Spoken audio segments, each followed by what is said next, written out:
ပသုံးလုံးဖွဲ့တွေလက်နက်ကင်ပြီးစီးပွားရေးလုပ်တော့မှာလား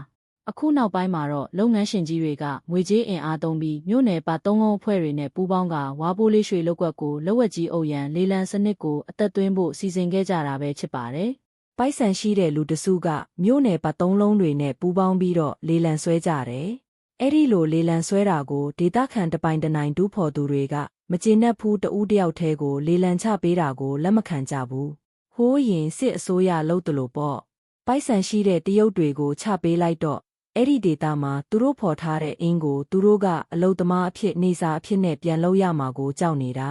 မြို့နယ်ပသုံးလုံးအဖွဲ့ကိုရွှေဝါပိုးလေးကျေးရွာဒေသခံတွေကန့်ကွက်ဆန္ဒပြပြီးနောက်ပိုင်းမှာတော့ကုမ္ပဏီကြားခံအခွန်ကောက်စနစ်ကိုပယ်ဖျက်ဖို့နဲ့အခွန်ကိုလည်း10%ထက်ပိုမကောက်ရန်စင်ကူအရေးပေါ်အုပ်ချုပ်ရေးအဖွဲ့နဲ့ဒေသခံတို့အကြားဆွေးနွေးခဲ့ကြပါတယ်စစ်ပေးတံအကြီးအကျယ်ခံရတဲ့စစ်ကူးမြို့နယ်မှာတော့စိုက်ပျိုးရေးမွေးမြူရေးစတဲ့အသက်မွေးဝမ်းကြောင်းလုပ်ကိုလုတ်ကင်ခွင့်မရကြတော့ပဲထောင်ကနန်းနီးပါးရှိတဲ့ဒေသခံတွေဟာဝါပိုးလေးရွှေလုပ်ကွက်မှာစစ်ပေးရှောင်ရင်ရွှေတူးဖော်ရေးလုပ်ငန်းကိုသာမိခိုလာကြရပါတယ်